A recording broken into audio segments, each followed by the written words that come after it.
Yes tout le monde, j'espère que vous allez bien. Courte vidéo, aujourd'hui on va parler de techniques pour travailler ses membres inférieurs en mode combat, en mode comment les travailler pour que ce soit utile pour le fight. Voilà, définition simple et carrée. Pourquoi je fais cette vidéo? Vous le savez ou pas, je m'oriente vers le MMA et j'ai remarqué que bien souvent les débutants comme moi vont beaucoup travailler le striking, donc la boxe, le muay thai, bref, ils vont vraiment travailler les points, voilà. Donc, ce qui me paraît, et comme d'autres personnes, être pas le meilleur axe pour débuter. Car, vous le savez peut-être, la force vient des membres inférieurs. Donc, que vous soyez boxeur, que vous faites du muay thai, de la lutte, du grappling, bref, la force, votre puissance, l'explosivité viendra des membres inférieurs. D'où cette vidéo. Donc je vous montre ça tout de suite. On voit comment je travaille ça en mode martial. Allez. Bon, petite review comme ça, là, ça y est. Il y a beaucoup de vent, j'espère qu'on va m'entendre. J'ai pas de bonnette. Je me suis pas acheté de bonnette. Un cridule. Bon bref. L'objectif là, ça va être de vider un sac de sable qu'on a acheté genre en mode casto, bricot, bref, dans plusieurs sacs comme ça. On va voir qu'est-ce que ça donne, est-ce que ça va le percer. L'objectif ça va être de pouvoir le soulever sans que ça se perce et de le balancer sans que ça se perce, voilà.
Bon, un petit peu dégoûté.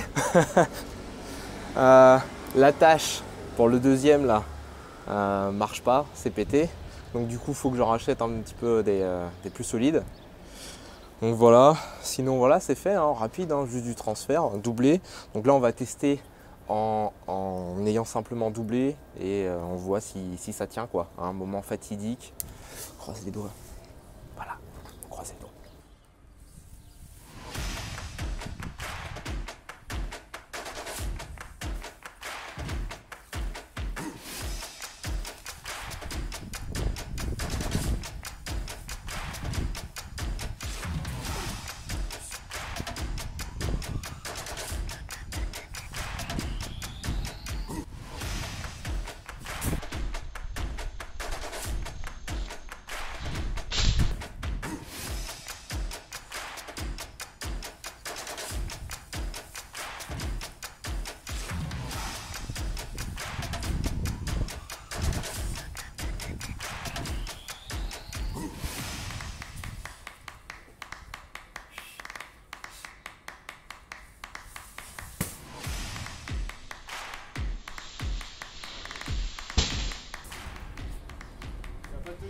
Va falloir que je mette du cirflex.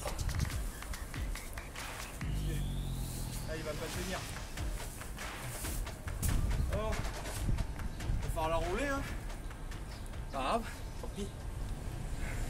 Deux points importants concernant cet exercice. Premièrement, éviter les blessures. Gardez le dos toujours droit, surtout au moment du soulevé de terre. Et faites attention lorsque vous balancez, lorsque vous jetez le sac en arrière. La posture est importante. Commencez toujours les entraînements avec des poids légers pour vous conditionner et éviter les blessures. Deuxième point, maîtrisez d'abord la technique avant la force. Qu'est-ce que j'entends par là? Faites cet exercice avec des poids légers et au fur et à mesure de vos séances, augmentez progressivement. Une fois la technique maîtrisée, la force viendra par la suite. C'est inévitable et c'est logique. Voilà, ça sera tout pour conseils et astuces de ce petit exercice. Moi-même, je l'apprends et je dois me l'approprier parce que je trouve cet exercice extrêmement complet et très utile. Voilà. Alors voilà, je voulais vous partager donc mon exercice, ma petite découverte. Voilà, je le pratique depuis tout récemment, donc j'ai bien conscience que mon mouvement n'est pas parfait. J'essaye de le corriger donc à travers différents exercices où je vais bien évidemment prendre moins lourd pour perfectionner le mouvement, puis progressivement augmenter. Donc voilà, un exercice à travailler qui est excellent pour l'explosivité, la force au niveau donc de force de préhension et donc du coup tout l'enchaînement au niveau de la chaîne, au niveau de la prise, de la saisie, du jeté. Bref, il y a vraiment de quoi faire sur cet exercice. Je vous incite à l'essayer chez vous, si vous le pouvez bien évidemment, et vous m'en direz des nouvelles. Franchement, vous m'en direz des nouvelles. Vous allez voir, c'est technique. Et ça travaille, voilà. On n'a pas l'impression de taffer dans le vent. Donc ça c'est cool. Donc là comme vous avez pu le voir, le sac a cédé au deuxième lancer. Voilà, je l'ai fait en mode MacGyver bras cassés à la va-vite. Non, là ce qu'il va falloir que je fasse c'est trouver un sac avec une fermeture où je vais pouvoir effectivement aussi mettre des serflex qui fonctionnent pour le coup, parce que là c'était des serflex de récup, et le mettre à l'intérieur d'un sac qui est lui-même renforcé, donc soit en cuir ou soit un sac fait exprès pour quoi.